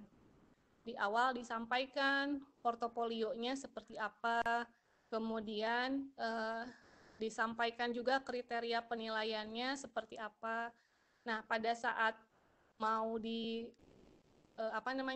boleh itu setelah dinilai ataupun sebelum itu didiskusikan lagi kepada siswa. Kamu merasa tugas mana yang paling maksimal dari beberapa tugas ini, mana yang paling maksimal, sehingga ada rasa bahwa siswa itu merasa, wah saya diminta pendapat oleh guru tentang tugas saya. Itu ada satu cara juga untuk membangun kepercayaan dirinya. Siswa juga merasa dihargai gitu ya. Walaupun tidak mudah juga karena memang tidak semua siswa mampu menilai diri sendiri. Tetapi insya Allah kalau sering dilatihkan, siswa akan terbiasa gitu. Jadi mengajak siswa untuk memberikan pendapat terhadap hasil karyanya sendiri itu sangat baik untuk melatihkan metakognitif. Jadi kalau misalnya Ibu sudah melakukan, kalau saya sudah yang saya lakukan itu saya nilai dulu, kemudian itulah yang terbaik. Itu juga tidak salah gitu. Tetapi kalau misalnya ada diskusi dulu, tadi ada tambahan atau ada nilai plus di mana tadi siswa dimintai pendapat untuk kinerjanya sehingga siswa merasa lebih percaya diri dan lebih merasa dihargai oleh Ibu gitu. Mungkin itu Pak Ujang, Bu Ida. Iya, terima kasih Bu. Bu Dian masih bisa saya lanjutkan? Masih ada pertanyaan yang bisa saya bacakan? Ini dari Pak Asep. Iya, terima kasih. Ini dari Pak Asep Sepuluh. Saya Asep Sepuluh dari Negeri 3 Wangun Sari Lembang. Izin bertanya. Kita sudah menentukan kriteria penilaian. Waktu pengumpulan. Oh iya, saya ulang ya, Bu. Kita sudah menentukan kriteria penilaian dan waktu pengumpulan. Bagaimana menyikapi bila ada anak yang satu tepat waktu tapi asal jadi. Sedangkan yang lain atau anak yang lainnya sempurna tapi terlambat. Bagaimana kita harus bijak melakukan penilaian. Silakan Bu. Baik, Assalamualaikum Pak Asep Saipullah. Jadi ini luar biasa ya, sudah mudah-mudahan insya Allah apa yang tadi di-sharekan itu akan dilaksanakan sampai bertanya bagaimana kalau begini, bagaimana kalau begitu, itu suatu persiapan gitu ya. Oke Pak Asep, pada saat kita menentukan waktu pengumpulan, jangan lupa disampaikan, disepakati kepada para siswa, ini terakhir pengumpulan kapan. Dengan tadi ya, walaupun ada digaris bawahi tidak membebani, artinya misalnya tidak membebani itu begini misalnya. Bikin video dikumpulkan besok ya, itu kan tidak logis gitu ya. Bikin video lakukan praktikum, kumpulkan besok gitu. Kapan siswa mau mengerjakan praktikumnya, dan pasti ya siswa juga tidak akan maksimal. Jadi saya rasa Bapak dan Ibu bisa mengatur atau bisa merancang waktu yang diperlukan siswa untuk mengerjakan tugas. Pertama itu, sehingga pada saat ancang-ancang, 1 minggu sepertinya beres. Nah, misalnya buat tugas ini, Bapak beri waktu 1 minggu. Itu sudah disampaikan di awal waktunya pengumpulannya tanggal berapa, jam berapa, misalnya kalau perlu pakai jam. Itu melatihkan disiplin. Kemudian, kalau misalnya sudah disampaikan seperti itu, yang saya sudah rasakan, mahasiswa, mungkin saya mengajarnya mahasiswa ya, tapi mungkin siswa juga, kalau tadi siswanya sudah merasa bahwa itu adalah kewajibannya, itu insya Allah akan mengumpulkan tepat waktu. Tapi misalnya ada yang seperti kasus yang disampaikan oleh Pak Asep tadi, karena guru sudah menyiapkan rubrik, gitu. Rubrik itu misalnya gini, tugasnya misalnya membuat rangkuman, misalnya ya. Nah, rubrik itu bisa dilihat dari aspek misalnya ketepatan pengumpulan waktu dan yang satu lagi kesesuaian tugas atau ya nilai dari tugasnya itu sendiri. Nah, nanti kan tepat waktunya misalnya nilainya baik, tetapi nanti pada saat dia mengerjakan asal-asalnya berarti kan nilainya apa. Jadi patokan panduan. Rubrik itu yang bagaimana ya? Rubrik itu adalah kriteria nilai yang sudah guru buat. Misalnya yang sederhana aja, misalnya pengumpulan waktu, kalau tepat nilainya berapa, kalau tidak tepat nilainya berapa gitu. Jadi pada saat guru sudah melakukan, pada saat menilai itu, oh ini mah hasilnya baik tapi terlambat, berarti ada nilai yang di waktunya itu kurang, tetapi yang baiknya itu misalnya penilaian tugasnya nilainya baik, sehingga insya Allah guru tetap adil dalam menilai. Mungkin kurang lebih itu Pak Asep, Pak Ujang jawabannya. Ya, terima kasih Bu. Begitu Pak Asep penjelasan dari Bu Sitiana. Jadi sebelumnya pastinya kita membuat rubrik penilaian. Di mana dalam rubrik itu bisa dicantumkan ketepatan mengumpulkan tugas. Nah, kalau tepat waktu, nilainya mungkin optimal. Misalnya telat berapa jam, kalau hari berapa hari, nilainya.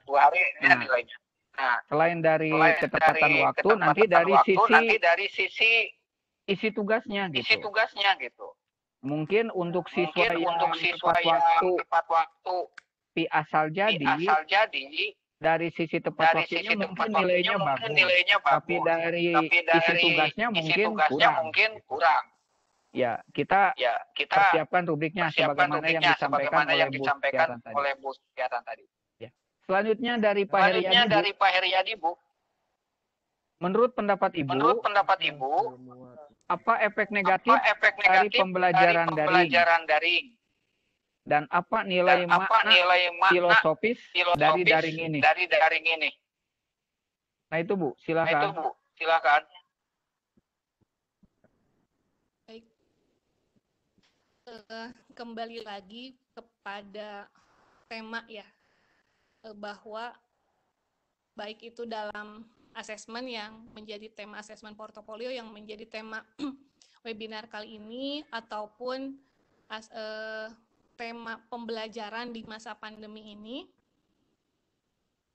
pembelajaran daring yang terus-menerus gitu ya, seperti yang kita sekarang, yang kemarin 4 bulan ke belakang kita laksanakan, itu merupakan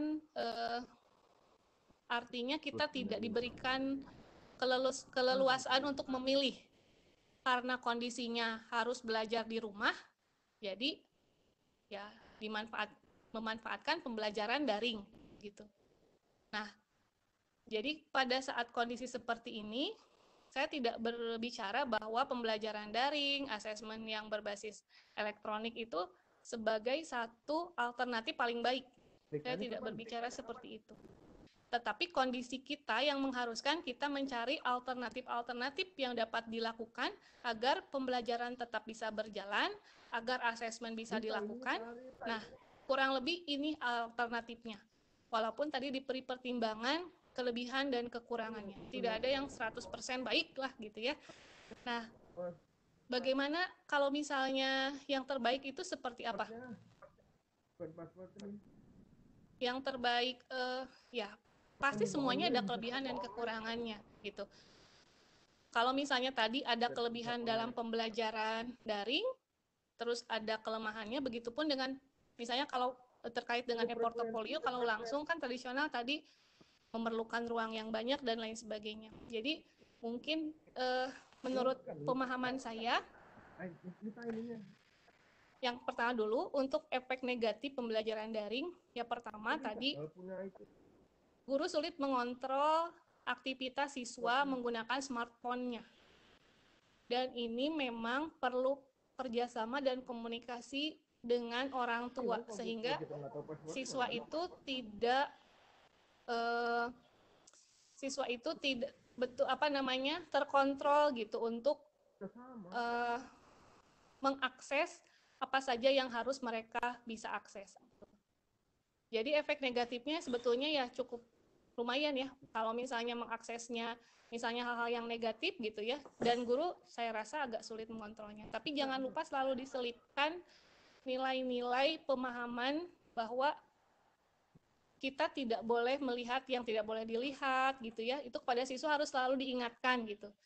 Kita harus jaga pandangan dan lain sebagainya. Jadi efek negatifnya Pak Heriadi tadi karena sulit mengontrol aktivitas sehingga ya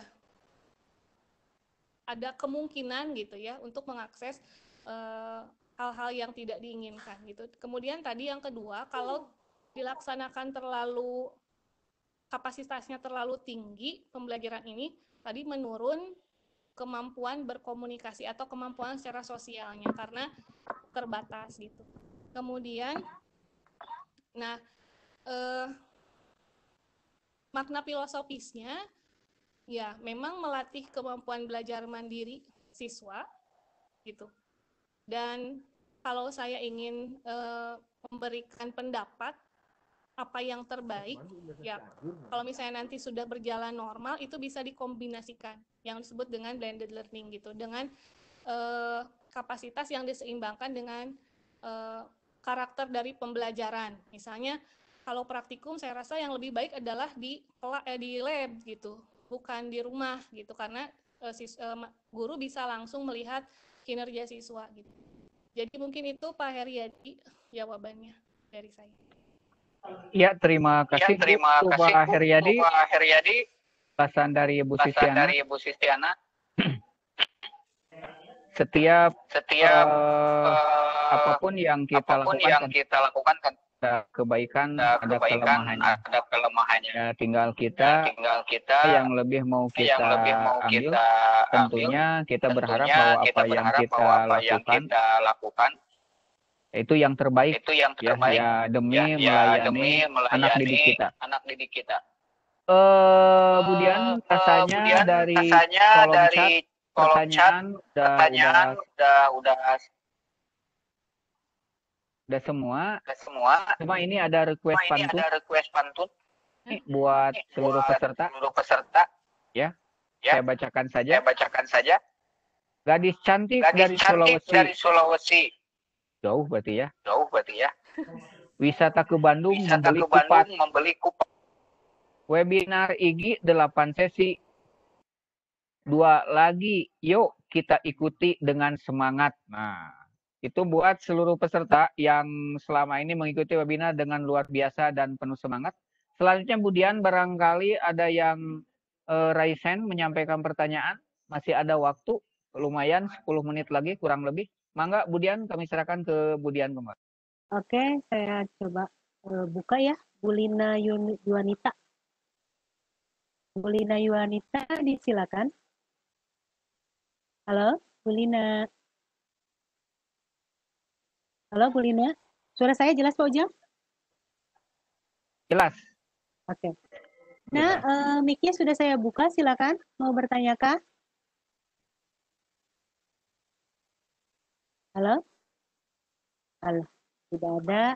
Oke, yang selanjutnya, yang raise hand. Pak Sukardi.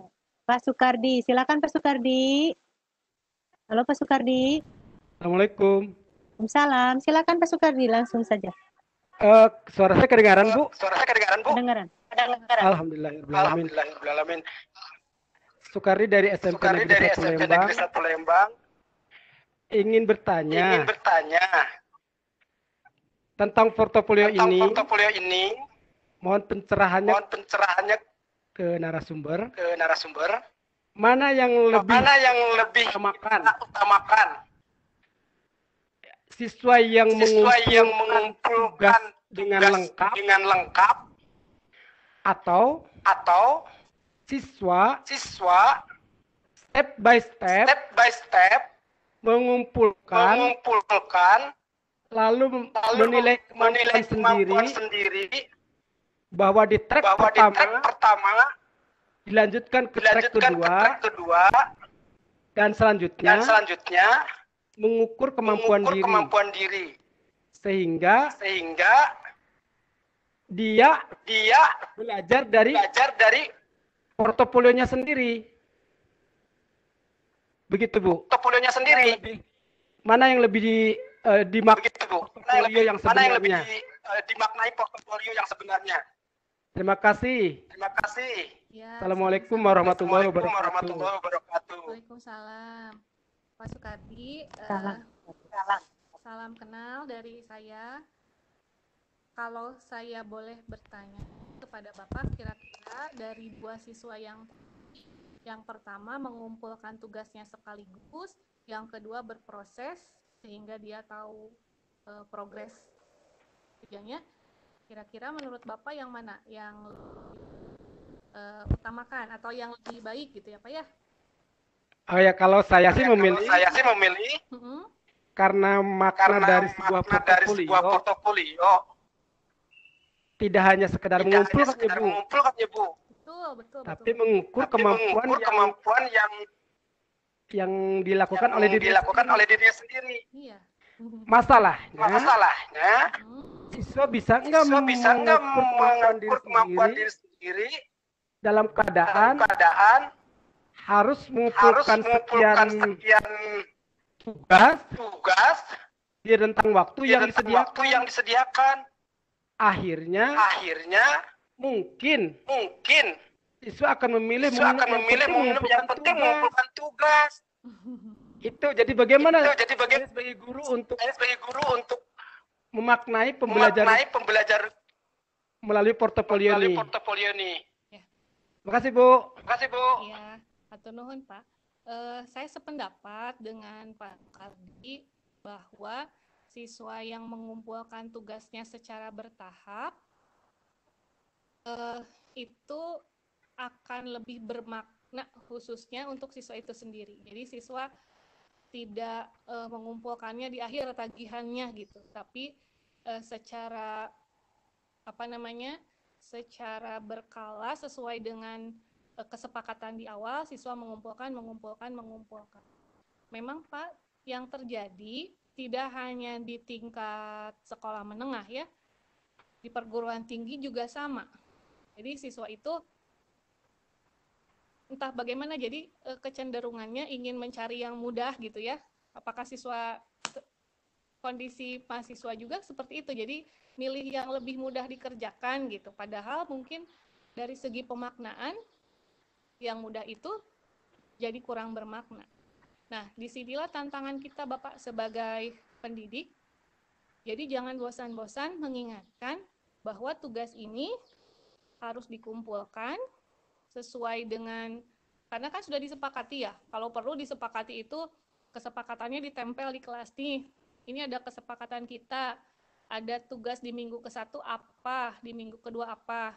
Nanti untuk memudahkan penilaian, tadi penilaian guru, kamu diberikan keleluasaan untuk menilai hasil karya gitu. Jadi kita coba upayakan seperti jawaban saya sebelumnya, kita antisipasi di awal dulu, kita memberikan warning kepada siswa kita bahwa ini teknisnya seperti apa, mekanismenya seperti apa gitu. Jadi jangan-jangan gitu ya, punten ya Pak, jangan-jangan misalnya tadi apa yang disampaikan Bapak tidak dikasih warning bahwa ini teknis pula tugasnya begini loh, bertahap gitu.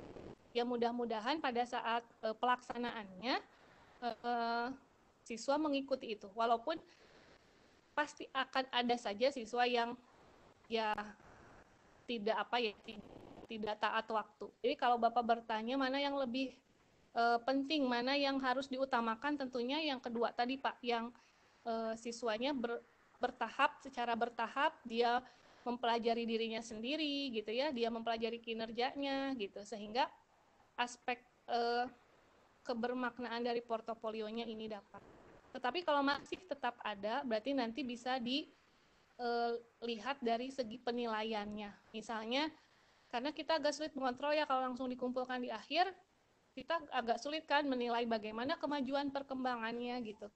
Jadi kurang lebih seperti ini. Jadi saya juga sama sependapat dengan Bapak, lebih memilih yang tadi siswa secara step by step mengerjakan kinerjanya, sehingga memang bagaimana aspek dia untuk memperbaiki dirinya, memperbaiki kinerjanya itu juga ada gitu dan bermakna.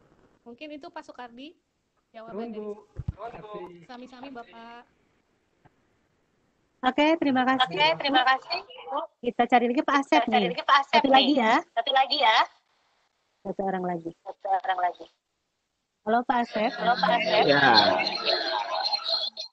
Halo Pak Halo, Asep. Assalamualaikum. Ya, silakan Pak Asep.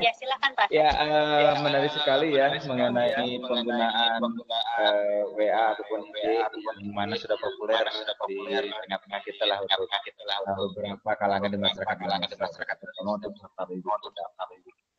Nah, yang jadi masalahnya adalah kan portofolio itu adalah bukti-bukti dari pekerjaan atau karya siswa itu sendiri, di mana kita bisa mengukur kemampuan siswa selama mengerjakan tugas yang akan kita jadikan penilaian atas pencapaian hasil kerja. Masalahnya adalah ketika kita tidak melihat secara langsung bagaimana proses dari pengerjaan itu, tugas tersebut, bisa jadi anak dia mencari tahu melalui apa yang bisa mereka jadikan sumber. Nah, terus mereka dapatkan itu dan mungkin saja 100% mereka bisa. Atau mereka bertanya kepada orang yang lebih dewasa atau orang yang lebih tahu daripada mereka. Nah, maksud saya adalah bagaimana caranya mengukur pemahaman bahwasanya apa yang diberikan oleh tugas oleh kita sebagai bahan penilaian portofolio itu adalah anak juga paham gitu, atau mengerti apa yang kita inginkan sebagai capaiannya. Nah, yang keduanya adalah apakah setiap komentar kepada apa hasil siswa yang telah dikumpulkan kepada kita itu bisa mewakili dari apa yang dilakukan oleh siswa itu sendiri gitu. Intinya adalah bagaimana caranya kita mengukur pemahaman siswa dari tugas-tugas yang sudah siswa lakukan sebagai dasar penilaian untuk siswa itu sendiri gitu. Itu Pak Inten pertanyaannya gitu, karena kita nggak bisa melihat secara langsung bagaimana proses siswa belajar itu sendiri gitu. Yang dikirim adalah hasilnya, bukan prosesnya barangkali. Itu saja. Terima kasih Bu Dian, terima kasih Pak Ujang. Semangat selalu ya. Assalamualaikum warahmatullahi wabarakatuh. Waalaikumsalam warahmatullahi wabarakatuh. Pak Asep Rahmat. Kembali lagi pada asesmen portofolio itu adalah asesmen alternatif yang melengkapi dari asesmen tradisional ya. Jadi kalau untuk mengukur pemahaman siswa, misalnya dalam artian pemahaman kognitif gitu ya, itu sebetulnya bisa dilaksanakan dengan menggunakan asesmen tradisional, menggunakan tes gitu ya. Nah, karena tadi pertanyaannya ke bagaimana mengukur pemahaman. Yang kedua, bagaimana kita tahu bahwa asesmen ini dikerjakan oleh siswa atau dia mencontek istilahnya atau bertanya. Nah, kalau yang mencontek ini karena sumbernya kalau misalnya sifatnya dia mengupload dokumen itu tadi bisa menggunakan yang disebut dengan cek plagiarisme. Sekarang banyak aplikasi gratis untuk mengecek plagiarisme. Tapi kalau Bapak menggunakan Google Classroom itu bisa dicek sendiri sama siswa nanti sebelum dikumpulkan, coba cek berapa similarity-nya, kesamaannya gitu. Nah, Pak, kalau misalnya yang bertanya ya itu mungkin yang agak sulit gitu ya untuk kita tahu bahwa mereka bertanya atau tidak. Tapi kalau sumbernya dari internet itu bisa dicek plagiarisme. Nanti bisa dilihat kesamaannya berapa persen. Kemudian tadi disampaikan untuk sifatnya portofolio ini yang e-portofolio kita upayakan tugasnya itu bukan yang mudah untuk ditiru dan meniru. Misalnya seperti misalnya kalau kegiatannya aktivitasnya praktikum divideokan gitu ya, itu kan agak sulit menirunya karena yang akan menjadi model di videonya adalah siswa. Kemudian nah, untuk komentar Pak, sepertinya itu juga pada saat karena guru sudah membuat rancangan di awal, membuat rubrik juga tugas mana yang misalnya pada saat siswa mencapai indikator ini berarti bisa mengacu kepada itu untuk komentarnya. Kan ada rubrik yang sudah dibuat, misalnya kalau membuat rangkuman gitu ya, berarti yang seperti apa yang nilainya baik. Nah, nanti Bapak untuk komentar bisa mengacu ke situ. Gitu. Termasuk kalau membuat video itu kan ada rubriknya juga misalnya. Kalau misalnya membuat suatu model 3 dimensi ada rubriknya juga sehingga komentar bisa mengacu ke situ. Mungkin itu Pak Asep ya yang bisa saya jawab. Ya Pak Ujang. Iya, iya. Sepertinya kemudian waktunya sudah habis. Rekan-rekan peserta yang luar biasa, alhamdulillah sesi atau episode 6 webinar series IG Bandung Barat bersama dengan TPK Dinas sudah selesai. Masih ada dua episode 7 dan 8 dengan materi yang tidak kalah pentingnya, dan pada hari ini kita sudah bersama-sama paparan dari Bu Sistiana yang luar biasa. Kalau orang Sunda bilang narasumber kita pada hari ini sangat masagi, ya. Mudah-mudahan dari paparan beliau kita betul-betul mendapatkan pencerahan sehingga portofolio yang kita laksanakan betul-betul bisa membantu siswa, memberikan manfaat bagi anak kita. Bagaimana portofolio itu bisa mendorong pembelajaran mandiri anak didik kita, bagaimana portofolio ini bisa memperjelas anak didik kita mengenai apa yang dipelajari, dan bagaimana portofolio ini bisa membantu mempelajari pembelajaran dan lain sebagaimana yang dipaparkan oleh Bu Sistiana. Dan saya sebagai moderator walaupun tidak memandu dari awal, menyampaikan apresiasi yang setinggi-tingginya kepada Bu Sistiana, dan mohon maaf kepada rekan-rekan peserta semua apabila selama saya memandu acara ini banyak kekurangan dan kesalahan.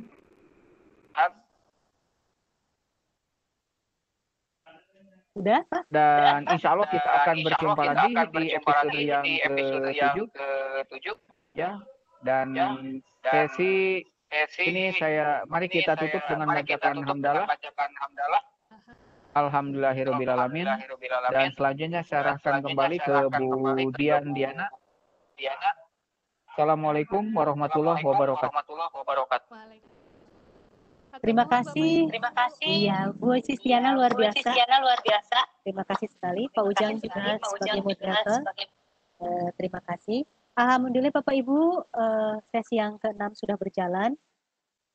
Besok akan ada lagi sesi berikutnya yaitu tentang RPP adaptif dan berikutnya lagi tentang aplikasi Edpuzzle semacam LMS gitu ya. Oke Bapak Ibu, ingat untuk sesi besok jadi harus hadir karena ini penentuan untuk berikutnya. Bapak Ibu terima kasih atas kehadirannya, sehat selalu, bahagia selalu, tetap berjuang untuk pendidikan di Indonesia. Sampai di sini saja acaranya, kita akhiri dengan wabillahi taufiq wal hidayah. Assalamualaikum warahmatullahi wabarakatuh. Waalaikumsalam. Ya, Bu Diana, dihentikan Ya. rekaman Webex-nya, Bu. Rekaman Webex-nya di stop. Oke, udah Pak.